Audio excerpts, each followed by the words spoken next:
할렐루야. 우리 가족들과 옆 사람과 함께 인사 나누겠습니다. 사랑하고 축복합니다. 여러분들 올해 주제표 다 아시죠? 이렇게 위에 멋있게 이렇게 했는데 한번 비출 수 있나요? 위에 혹시? 예. 자, 함께 읽도록 하겠습니다. 올 교회 주제표입니다. 함께 읽겠습니다. 시작. 하나님께 가까이함이 내게 복이라. 아멘. 여러분, 이달의 성경 요절 말씀도 읽었습니다. 우리가 하나님께 가까이 하기 위한 여러 가지 방법 중에 하나가 뭘까 생각해보니까 매달마다 매주마다 성경 요절 말씀 내면은 스트레스 받을 것 같아서 우리 효자동교회 성도들은 그래도 한 달에 하나씩은 한 구절 정도는 우리가 암송을 해야겠다. 그게 하나님께 가까이 하는 하나의 방법이라고 생각하고 매달마다 한 구절씩 내는데요. 누가복음 24장 32절 말씀입니다. 우리 한번 읽도록 하겠습니다. 이달의 요절 말씀입니다. 누가복음 24장 32절 말씀입니다. 시작. 그들이 서로 말하되 길에서 우리에게 말씀하시고 우리에게 성경을 풀어주실 때 우리 속에서 마음이 뜨겁지 아니하더냐 하고. 여러분, 이달의 성경 말씀이니까 꼭 외우시기를 바랍니다. 지난주에 하나님의 말씀 함께 나누었습니다. 심령이 가난한 자는 복이 있나니 천국이 그들의 것입니다 라고 말씀을 나눴는데요, 우리가 심령이 가난하다는 것은 단순히 우리 삶 가운데 물질적인 가난과 어떤 궁핍, 그것이 아닙니다. 그렇죠? 여기서 심령이라는 말은요, 다른 말로 바꾸면 영이에요. 영. 심령, 영. 그러니까 영이 가난한 뜻이에요. 영이 가난한 사람이 복이 있다라는 것이에요. 영이 가난하다는 것은요, 물질적인 육체적 가난이 아닌 영적으로 궁핍한 상태예요. 오해할 수도 있어요. 그러면 영의 양식에 하나님 말씀을 먹지 않으면 우리가 영적으로 궁핍하는데 어떻게 심령이 가난한가 복을 받을 수 있을까? 그런 뜻이 아니에요. 그럼 누가 영적으로 가난한 사람인가? 지난번에 다 살펴봤습니다. 내가 이 땅 가운데 살아가면서 많은 사람의 도움을 받고 있습니다. 우리가 알던 모르던 실질적으로 많은 도움을 받고 있어요. 그렇죠? 우리가 먼 길을 갈 때 누구의 도움을 받습니까? 자동차의 도움을 받잖아요. 물론 내가 악셀레터를 밟고 기름을 넣고 그런 것들을 보면은 여러 가지 도움을 받는 거예요. 주유소의 도움도 받고 기름의 도움도 받고 나의 발의 도움도 받고 눈의 도움도 받고 많은 도움을 받는 거예요. 표지판의 도움도 받고 여러 가지 도움을 받는 것이에요. 그런 것들을 다 종합해보면 누군가의 도움이 없이는 우리는 한순간도 살아갈 수가 없습니다 라고 날마다 그것을 고백하고 인정하고 삶 가운데 적용하는 사람이 우리 주님께서 이야기하신 영이 가난한 사람이에요. 나는 잘 먹고 잘 사니까 남의 도움이 필요 없습니다. 저 이 정도 위치가 됐는데 무슨 도움을 받을 필요가 있습니까? 제가 오히려 지시를 내리고 관리를 감독하고 그런 위치에 있는데요, 그런 사람은 죄송하지만 영이 가난해질 수가 없는 것이죠. 왜 그런 그 마음 가운데 심령 가운데 모든 것을 가지고 있다, 내가 모든 것을 누리고 있다, 내가 모든 것이 풍성하다는 심령 가운데 그 삶 가운데 하나님의 말씀이 들어갈 수가 없네요. 여러분, 마치 시편 42편의 말씀같이 시편의 고백처럼 말입니다.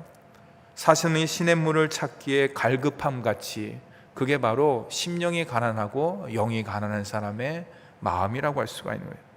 올해 영적으로 하나님을 더 갈급해 하시는 우리 귀한 성도들 되기를 주님의 이름으로 간절히 바랍니다. 영적인 갈급함은요, 이 가난한 심령과 삶의 모습으로 나타나는 것이라고 할 수가 있는 것이에요. 오늘은 두 번째 시간입니다. 하나님께 가까이함이 내게 복이다. 두 번째 시간인데요, 오늘은 예수님께서 무엇에 대해서 이야기를 하고 계시는가? 4절 말씀을 함께 다시 한번 읽도록 하겠습니다. 4절 말씀입니다. 시작. 애통하는 자는 복이 있나니 그들이 위로를 받을 것이며. 예수님께서 두 번째로 복 있는 사람을 뭐라고 이야기하느냐? 첫 번째 복 있는 사람은 심령이 가난한 사람이다. 두 번째 복 있는 사람은 애통하는 사람이라고 말씀하고 있습니다. 여기서 말하는 애통하는 자란 누구냐? 다른 말로 바꾸면 뭡니까? 우는 자예요. 애통한다, 굉장히 어렵지 않습니까? 쉽게 말하면 우는 자예요. 여러분, 언제 우리가 애통해야 하는가? 언제 울어본 적이 있습니까? 가슴을 치면서, 통곡하면서. 억울하고 속상한 일을 당할 때 그렇지요. 가슴을 치면서 통곡하면서 우리가 펑펑 울어본 적이 있습니다. 근데 이런 감정은 꼭 예수 믿는 사람이 아니더라도 인간이라고는 누구나 다 느끼는 감정이라고 할 수가 있어요. 자, 이 땅 가운데 살아가면서 억울하고 힘들고 정말로 말로 표현할 수 없는 그런 일을 만날 때 어떡합니까? 가슴을 치면서 통곡하면서 울지 않습니까? 이것은 믿는 사람이나 믿지 않는 사람이나 똑같은 인간의 감정이라고 할 수가 있는 것이에요. 크게 다르지 않은 것 같아요. 근데 오늘 말씀에, 예수님의 말씀에 보면은 애통하는 자, 우는 자, 가슴을 치는 자, 통곡하는 자가 복이 있다는 것이에요. 이것이 도대체 무슨 말일까? 여러분 어떻게 쉽게 이해가 됩니까? 저는 잘 이해가 되지 않아요. 말씀을 묵상할 때 그 뜻을 알 수가 있는 것이에요. 왜 이해가 되지 않는가? 이거는 믿음이 없이는 이해가 불가능한 것이에요. 신앙생활을 하지 않고서는 이것에 대해서 동의를 할 수가 없어요. 애통하는 자, 우는 자가 복이 있다는 것을 동의할 수가 없는 것이에요. 왜 그렇습니까? 이것은 궁극적으로 영적인 문제이기 때문에. 아까 앞에서 얘기했듯이 심령양 가난한 자도 영적인 문제고, 애통하는 자, 우는 자 또한도 영적인 문제이기 때문에 영적으로 접근했을 때 그 모든 뜻을 알 수 있고 이해할 수 있고 동의할 수 있고 우리 삶 가운데 그 모든 것들을 적용할 수가 있는 것이죠. 그러면 애통하다는 것이 과연 무엇인가? 국어사전을 보면은 애통은 가슴이 아파서 뼈에 사무치는 슬픔 또는 고통이다, 이렇게 표현을 하고 있습니다. 여러분, 가슴이 너무 아파갖고 뼈에 사무칠 정도로 울어본 경험이 있습니까? 저는 개인적으로 가족들과 이별했을 때, 부모님과 이별했을 때, 이게 진짜 가슴에 묻히는 아픔이구나, 슬픔이구나, 그런 것을 경험해 봤습니다. 또 목회 활동을 하면서 갑작스럽게 우리 성도들의 부름을 받았을 때, 80, 90, 100세, 나이의 제한이 어디 있겠습니까? 그래도 우리가 일반적으로 생각할 때 어느 정도 연령대에 돌아가신다 그러면 그래도 그냥 받아들일 수 있지만은 2살 배기, 아니면 청소년이라든지 어린아이라든지, 아니면 한참 가장으로서 열심히 일할 때 갑작스러운 부고를 받았을 때, 갑작스러운 죽음을 닥쳤을 때 그 애통함, 그 아픈 가슴은 말로 표현을 할 수가 없는 것이죠. 오늘도 발인 예배를 드렸습니다. 정미수 권사님의 아버님의 발인 예배를 드렸는데 아마 그 가족들도 그런 아픔을 느끼지 않았나 생각해 봅니다. 그런데 놀랍게도요, 예수님께서 말씀하시는 애통은요, 이런 것이 아니에요. 성경적으로 말하는 애통은 외부로부터 오는 그런 어떤 아픔과 고통이 아니라고 이야기를 하고 있어요. 또한 자기 욕심으로부터 생기는 어떤 자기 연민, 또한 자기 탄식, 또한 그것으로 인한 슬픔, 그거는 더더욱 아니라고 이야기를 하고 있어요. 그렇다면 예수님께서 말하시는 애통이란 과연 무엇일까? 성경적 애통을 이야기하는 것은 과연 무엇일까? 한번 띄워주시기 바랍니다. 함께 읽도록 하겠습니다. 시작. 나에게 정말 있어야 할 것이 내 안에 없습니다. 나에게 정말 없어야 할 것이 내 안에 가득히 존재합니다. 이것을 보면서 스스로 탄식하는 슬픔과 고통입니다. 잠깐 띄워주세요. 성경이 말하는 애통은요, 하나님의 자녀로서 내 안에, 내 삶 가운데 반드시 있어야 할 때 것이 없을 때 우리가 애통해요. 반드시 있어야 하는데 그것이 없어요. 그럴 때 내 자신을 보면서 애통해하는 것이 바로 성경적 애통이라고 할 수가 있는. 또한 하나님의 자녀로서 내 안에 이것은 없어야 되는데, 이런 생각, 이런 말, 이런 행동은 없어야 되는데 이상하게 그 모든 것들이 마치 뿌리를 내린 것처럼 단단하게 자리 잡고 있는 것들이 있어요. 그것이 한두 가지가 아니고 심지어는 많이 있어요. 내 안에 세상의 것들로 가득하기에 나의 어리석음과 안타까움을 바라보면서 슬퍼하며 탄식하는 것이 성경이 말하는, 예수님께서 말씀하시는 애통의 정의라고 할 수가 있습니다. 이제 됐습니다. 그러면 여러분, 하나님의 자녀로서 내 안에 있어야 될 것이 무엇인가? 그리스도인으로서 내 안에 없어야 될 것은 무엇인가? 사도 바울의 예를 통해서 함께 나눠보고자 합니다. 내 안에도 있고 너 안에 없는 것, 아니면 너에게는 있는데 나에게 없는 영적인 것들이 있어요. 그것은 우리는 자기 성찰을 통해서 그것을 발견할 수가 있는 것이에요. 내 심령을 돌아보고 살피고 반성할 때 우리가 그것을 알 수가 있는 것이죠. 그러면 내 안에 하나님께서 원하시는 것, 내 안에 있어야 될 것은 무엇인가? 여러분, 어떤 것들이 있을까요?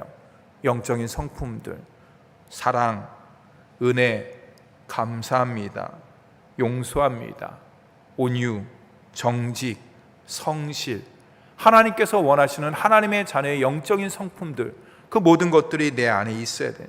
근데 어떻습니까? 희미해져 버렸지요.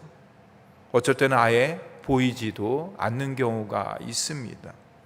오히려 그 안에 사랑과 은혜와 감사와 용서와 온유와 정직과 성실과 그 하나님께서 우리에게 원하시는 아름다운 성품들이 있어야 되는데, 오히려 그 안에 욕심, 죄악, 교만, 시기, 질투, 분쟁, 짜증, 분노, 그 모든 것들, 오히려 하나님의 자녀로서 버려야 될 것들, 그런 것들이 내 안에 덕지덕지 있는 것을 발견하게 됩니다. 예배를 통해서, 말씀을 통해서, 성령의 귀한 교제를 통해서 이런 것들을 보고 깨달을 때 나타나는 모습, 그 심리적 상태가 바로, 심령 상태가 바로 애통하다라는 것이에요. 탄식하다, 곤고하다, 슬프다는 말과 같은 것이라고 할 수가 있는 것이에요. 그러한 삶을 산 사람이 바로 우리가 아까 방금 얘기한 사도 바울이라고 할 수가 있습니다. 바울은 로마서의 말씀을 통해서 자기 자신의 내면을 바라보면서 정말 있어야 될 것이 없고 없어야 될 것이 있는 것에 대해서 탄식을 합니다. 그리고 애통해합니다. 다 같이 로마서 7장 18절에서 19절 말씀을 함께 읽도록 하겠습니다. 함께 읽겠습니다. 시작. 내 속 곧 내 육신에 선한 것이 거하지 아니하는 줄을 아노니 원함은 내게 있으나 선을 행하는 것은 없노라.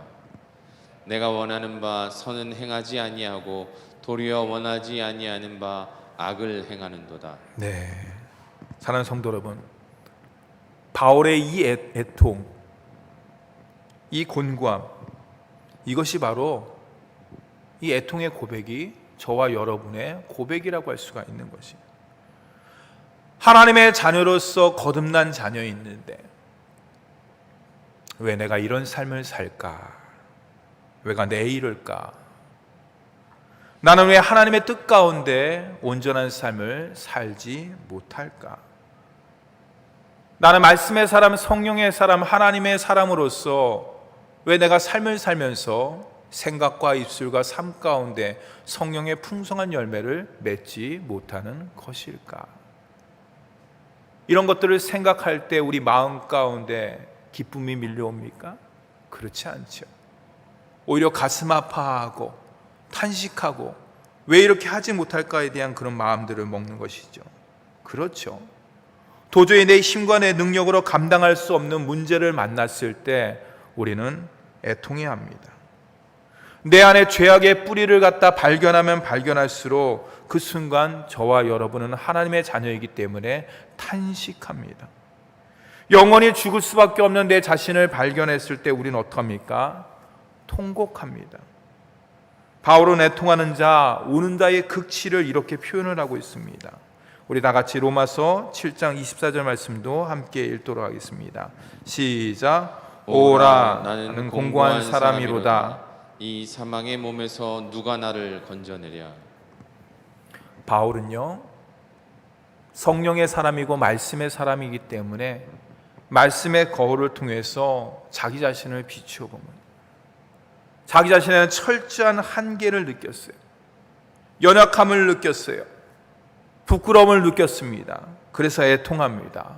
아, 목사님, 그 훌륭한 바울의 열세 서신을 쓰고 바울의 3차 전도여행을 이끌고 초대교회의 귀한 역할을 감당하고 조직신학적인 모든 것들을 세운 그 바울 또한도 오라, 나는 곤고한 사람이다.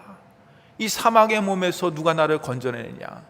내 마음 가운데 주님을 따르는 법도 있고 육신을 따르는 법도 있기 때문에 너무나 힘들다. 어떻게 그렇게 고백을 할 수가 있을까요? 여러분, 이것은요, 바울이기 때문에 그런 것이 아니라 애통하는 자, 우는 자, 그런 것들을 갖고 있는 사람의 탄식이며 고백이라고 할 수가 있는 것이에요. 그런데 만약에 모든 것이 여기 애통에서 그냥 끝나버린다, 탄식간다, 운다, 슬프다, 여기서 끝난다 그러면 우리네 인생은 어떻게 될 것 같아요? 하나님의 자녀의 인생은 그냥 날마다 죄악 발견하고 마음 가운데 비춰봤을 때 하나님 뜻 가운데 살지 못하니까 날마다 그냥 마음 아파하고 힘들어하는 가운데 나갈 수밖에 없는 것이에요. 슬픔이 우리네 인생이 될 수밖에 없는 것이에요.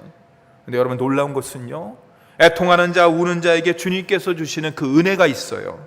복이 있어요. 주님이 영적으로 우는 자에게 주시는 약속의 말씀이 있습니다. 그것이 무엇이냐? 다시 한번 4절 말씀을 함께 읽도록 하겠습니다. 4절 말씀입니다. 시작. 애통하는 자는 복이 있나니 그들이 위로를 받을 것이며. 네, 붉은색으로 쳤죠. 애통하는 자는 복이 있나니 그들이 위로를 받는다라는 것이에요. 주님이 애통하는 자, 우는 자를 위로해 주신다고 친히 약속해 주셨습니다. 역으로 이야기한다면 하나님의 위로는 누가 받느냐? 애통하는 자가 받는 거예요. 나의 죄를 발견하고 내가 이것밖에 안 되는 것을 갖다 탄식하면서 눈물을 흘리면서 하나님 도와주세요, 성령님 붙잡아 주세요, 인도하여 주시옵소서라고 애통하면서 나아가는 자에게 하늘의 위로, 하나님의 위로를 허락해 주신다는 것이에요. 하나님의 위로는 아무나 받을 수 있는 것이 아니라는 뜻이죠. 근데 더욱더 놀라운 것은요, 주님이 사용한 위로라는 단어에 귀한 뜻이 담겨져 있어요. 이것은 뭐냐? 위로는 뭐냐? 겉으로 부르다, 곁으로 부르다, 곁으로, 내 곁으로 부른다는 것이 이게 위로예요. 예, 곁으로, 그 다음에 부르다, 이 두 가지의 단어가 된 것이 합성어예요. 두 가지 뜻이 있어요. 여기에는 뭐가 있느냐? 치유와 회복이 있어요. 하나님께서 나를 갖다 불러주실 때 어떻습니까? 치유해 주시는 거예요. 주님께서 내 이름을 부르실 때 회복시켜 주신다는 것이에요. 흔히 우리는 성령님을 뭐라고 이야기합니까? 보혜사, 또 다른 말로 위로자라고 이야기를 하고요. 성령께서 나를 부르셔서 어떻게 해주시냐? 치유해 주시고 내 곁에 오셔서 나를 갖다 회복시켜 주신다는 것이 바로 위로라는 뜻에 담겨져 있는 귀한 의미라고 할 수가 있는 것이에요. 사랑하는 성도 여러분, 얼마나 자주 우리는 하나님의 임재를 사모하면서 나아가고 있습니까? 내 눈에서 눈물을 흘린 적이 언제인가요? 기억하십니까? 어느 기독교에는 눈물에 대해서 이렇게 이야기를 했습니다. 살아있는 신앙인은 눈물 세림이 마르지 않는다. 의미 있는 것 같아요. 살아있는 신앙인은 눈물샘이 마르지 않는다. 우리는 어려서부터 많은 이야기를 들었습니다. 남자는 눈물을 흘리면 안 돼. 나이가 50이 지나니까 드라마를 보고 영화를 보고 감동적인 거 없으면 눈물을 훔치는 것을 볼 수가 있죠. 저 또한도 마찬가지입니다. 그것이 부끄러운 걸까요? 죄송스러운 모습인가요? 그렇지 않아요. 감정에 의해서 눈물이 나오는 것은 하나님께서 우리에게 허락하신 자연적인 모습이라고 할 수가 있어요. 오히려 그것을 눈물을 흘리면 안 돼, 참아야 돼. 그것은 뭐냐? 세상의 규범과 세상의 법에 의한 것이라고 할 수가 있는 것이. 여러분, 날마다 내 신앙이 자라지 못하고 성숙하지 못함에 대해서 안타까워하면서 탄식하면서 주님, 어린아이 같은 신앙에 대해서 제가 가슴이 너무나 아픕니다. 주여 용서하여 주시옵소서라고 탄식하면서 울어본 적은 언제 있습니까? 우리 다 같이 로마서 7장 25절 말씀도 함께 읽도록 하겠습니다. 시작. 우리 주 예수 그리스도로 말미암아 하나님께 감사하리로다. 그런즉 내 자신이 마음으로는 하나님의 법을, 육신으로는 죄의 법을 섬기노라. 아멘. 애통하는 자는 복이 있나니 그들이 위로를 받을 것이다. 왜 그렇습니까? 하나님이 함께 하시기 때문에. 우리가 영적으로 아파할 때 중보자이신 성령께서 함께 해주십니다.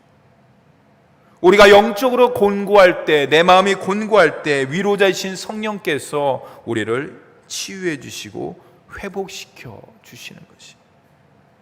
내가 영적으로 날마다 좌절을 경험할 때 삼위일체이시는 성령께서 저와 여러분의 손과 삶을 붙잡아 주시는 거죠. 그러기에 심령이 가난한 자, 애통하며 우는 자, 뭡니까? 성령 하나님께서 부르시고 초청하시는 거예요. 성령 하나님께서 부르시고 초청하는 자는 돈 많은 사람이 아니에요. 나 혼자 모든 것들을 할 수 있다고 자만하는 사람은 더더욱 아니에요. 어떤 사람을 주님께서 성령께서 부르시고 초청하고 계십니까? 오늘 주님께서 이야기했듯이 주님이 아니면 아무것도 할 수가 없습니다라고 고백하는 심령이 가난한 자를 우리 주님께서 부르시고 우리 주님께서 초청하고 계십니다. 그러니까 이 땅 가운데 삶을 살면서 내가 하나님의 자녀로서 부름을 받았는데, 내가 하나님의 자녀로서 거듭났는데 말씀의 사람이고 염의 사람이고 성령의 사람이라고 자부하면서 살고 있는데, 그럼에도 내 안에 육신을 쫓아하는 법이 내 심령 가운데, 삶 가운데, 입술 가운데 아직까지 그것으로 인해서 힘들어하고 어려울 때 애통해하면서 그것에 대해서 탄식하면서 주님의 은혜가 아니면은, 성령의 위로가 아니면은 제가 이 모든 것들을 감당할 수 없습니다, 할 수 없습니다라고 주님 앞에 애통해하고 우는 자에게 우리 성령께서 초청해 주시고 부르시고 계시는 것이, 애통하는 마음으로 기도를 드릴 때 완악한 마음이 아닌 주님 가난한 마음을 허락하여 주시옵소서. 주님, 내 눈에서 눈물샘이 마르지 않게 하여 주옵시고, 눈물샘뿐만 아니라 내 심령의 샘 또한도, 마음의 샘 또한도 마르지 않도록 인도해 주시옵소서. 이런 사람이 애통한 사람이에요. 이런 사람이 바로 심령이 가난한 사람이고, 이런 사람이 바로 날마다 하나님 앞에 우는 사람이라고 할 수가 있는 것이. 그럴 때 주님께서는 하늘의 위로를 그들에게 펼쳐주시는 것이, 주님의 평강이 그들 가정 가운데 가득하는 것이, 주님의 사랑의 삶 가운데 풍성하게 넘치도록 인도해 주시는 것이. 우리 효다동 교회는 계속해서 하나님께 가까이함이 내게 복이라는 귀한 말씀을 마태복음을 통해서 5장 산상통을 통해서 예수님의 팔복을 통해서 함께 말씀을 나누고 있습니다. 여러분, 심령이 가난해지려 그러면 어떻게 될까요? 애통하는 마음으로 날마다 우는 마음으로 나가려면 어떻게 될까요? 그것은 간단합니다. 주님을 날마다 모시면 되는 것이, 말씀의 거울에 비춰보면 되는 것이, 말씀의 거울에 비춰봤을 때 내가 이 땅 가운데 하나님의 자녀로서 살면서 얼룩진 죄악들의 모습들이 있는 것이, 그것을 바라보면서 애통해하면서 탄식하면서 성령께서 이 모든 것들을 깨끗이 씻어줄 수가 있습니다. 주님의 말씀으로만 거룩하게 될 수가 있습니다라고 주님 앞에 고백하면서 기도하면서 나아갈 때, 그 우는 심령으로 나아갈 때, 안타까운 심령으로 나갈 때 주님께서 그 심령 가운데 하늘의 위로를 덧입혀 주시는 것이에요. 여러분, 요즘에는 세상이 하도 각박해져 갖고, 여러분 아시죠? 마스크를 써서 그런지 더 각박해진 것 같아요. 모르겠습니다. 저만 느끼는 마음인지 모르겠지만은 살기 바쁘고 뭐하기 바쁘고, 그래서 이웃을 되돌아볼 수 있는 상황이 안 돼요. 내 자신도 추스리기 어려운데 누구를 되돌아보느냐. 여러분, 그렇게 되면 우리의 마음이 더욱더 강팍해질 수밖에 없는 것이에요. 성경은 그렇게 이야기를 하고 있지 않습니다. 여러분, 성경 말씀을 통해서 날마다 주님의 거울을 통해서 애통한 심령을 마음을 먹고, 더 나아가서 혹시 우리 주위에 정말로 눈물을 흘리고 고통당하고 힘들어하는 사람은 없는지, 혹시 그런 사람이 있다 그러면은 기도하셔요. 기도가 최고의 하나님의 능력이 나타나는 도구지 않습니까? 기도하세요. 하나님, 아무개가 굉장히 힘들어하는 것 같습니다. 성령께서, 주님께서 함께해 주시고 위로해 주시고 찾아가 주시고 도울 방법에는 그 모든 것들을 우리 주님께서 합력하여 선하게 인도하여 주셔서 그들의 눈에서 눈물 닦아 주시옵시고 그들의 심령 가운데 주님의 사랑과 주님의 은혜가 넘쳐날 수 있도록 복내려 주시옵소서. 여러분, 이것이 바로 애통하는 자의 마음이에요. 나라를 볼 때 어떻습니까? 이 나라가 이렇게 가면 안 되는데 라고 이야기하는, 정치는 정치인대로, 일반인은 국민은 국민대로, 너는 너고 나는 나, 그거는 애통하는 자의 마음이 아니라고 할 수가 있는 것이죠. 코로나에서 힘든 이 정부를 위해서 여러분 방역이 잘 됐다 안 됐다, 그거는 중요하지 않아요. 제가 보기에는 한 마음과 한 뜻을 갖다 모을 수 있는 그 힘, 그것은 바로 기도밖에 없는 줄 믿습니다. 여러분, 위정자를 위해서 성경에도 기도하라고 이야기했듯이 정치를 바르게 이끌 수 있도록 하나님 그들의 심령 가운데 애통하는 마음, 낮아지는 마음, 다른 것들을 볼 수 있는 그런 마음과 여유와 그 모든 모습들을 가질 수 있도록 인도하여 주시옵소서. 기도하는 것 또한도 애통하는 자의 마음이고 애통하는 자의 심령이라고 할 수가 있는 것입니다. 사랑하는 성도 여러분, 심령이 가난한 자는 복이 있다. 애통하는 자는 복이 있다. 왜 그렇습니까?